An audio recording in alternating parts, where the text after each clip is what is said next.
So you might be wondering, what am I looking at? Why am I looking at this?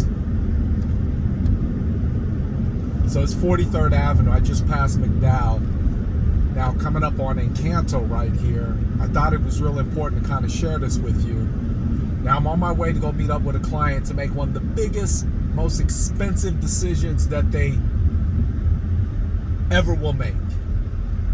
And right here on to the left in these apartments, matter of fact, this second unit right here is where I was first arrested. And I grew up in this neighborhood.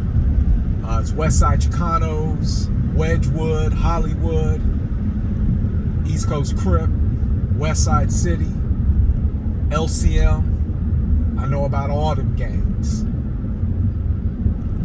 And then these apartments right here on the left where this bus is at, these are weeklies. We lived in them as well.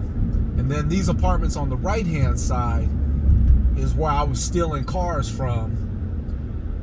But those apartments back there on 43rd Avenue in Encanto, those apartments is where I remember we were stealing cars and we would park them around the corner and a cop seen us get out the car and we took off running. And I ran all the way up to my apartment on the second floor and somebody seen me and told the cops where I was at. And the cops came and arrested me. That was the first of many times of being arrested. And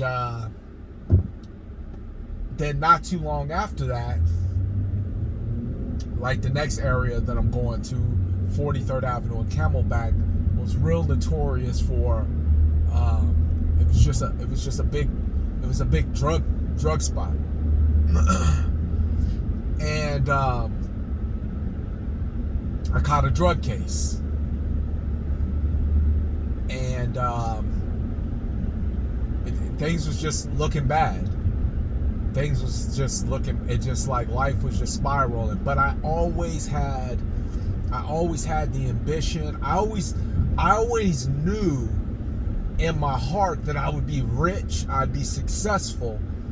But I had the mantra, I was like, as long as I have dope or I have a gun, I will always have money. And having a gun cost me 10 years. Having dope cost me 2 extra years. And then I remember coming to this social service place over here on the left. All this baseball stuff wasn't here. This is Maryville. The high school I went to was Maryville. And, but I remember this area vividly. Now, right on this corner up here on 43rd Avenue in Indian School, it wasn't a yellow front. It was a different kind of store, but you know where you buy clothes out of literally a bin, like a big old bin? That's where we would get our clothes from, out of that bin. And it's crazy. It's crazy because obviously no freeways run through here. If you need to get here, you either go through the 10 or you jump off on the 17. I was closest to taking, this road straight down. And it's crazy that now that I'm older, I'm going to be 42 this year. After everything I've been through, I get to go back to the same places where I caused other people harm. I caused other people hurt. And I hurt myself. And I created harm in my own life. That now I'm back. And I just look around and it really solidifies how real God is. Because back then I couldn't have seen anything right now. Like, I never prophesied that I would be dead, but I always thought that I would make my money or I'd become rich and successful in the drug game. And then I got into other type of hustles with big checks and stuff like that. And I always thought I'd have to get it illegal. I'd have to get it the wrong way. And come to find out, that's not what God had for me. So if you have a story similar to that, and it really looks bleak, I mean, life really looks bleak for you, my only suggestion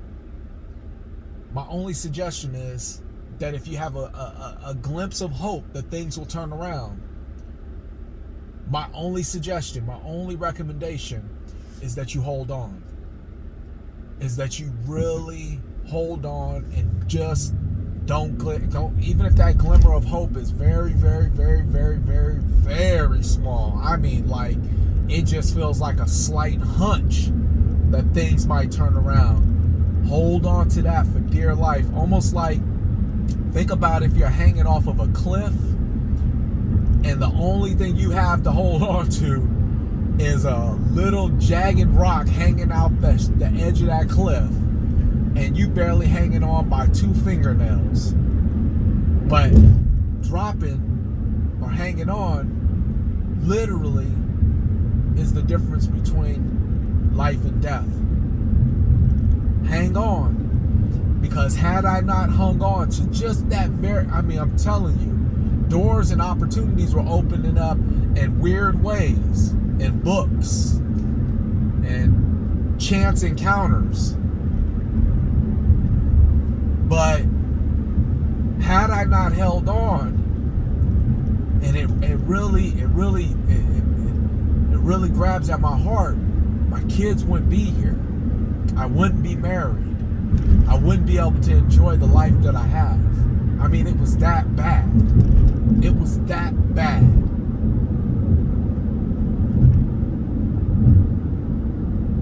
And then up here to the right on the backside of this apartment, some things that happened when I was a little kid. But then I came back here when I was an adult. Or not even an adult, because this is where I caught my case at when I was 16, 17 years old, which ended up sending me away to prison for 10 years. But right over here behind this park is where I got into a shootout, and I subsequently ended up pulling a gun out on somebody and shooting them. And it wasn't like it was, make it right or wrong. It was a drug dealer, and I was robbing him. But what can I say? If you got a glimpse of hope, it's so crazy traveling back down these streets. It's insane. But if you have a glimpse of hope, man, hold on, because it'll change. But it'll change in a way that you couldn't even predict. Because God wants you to know it was Him, so He don't want you to have anything predictable. He wants you to have something that gives you a story to tell.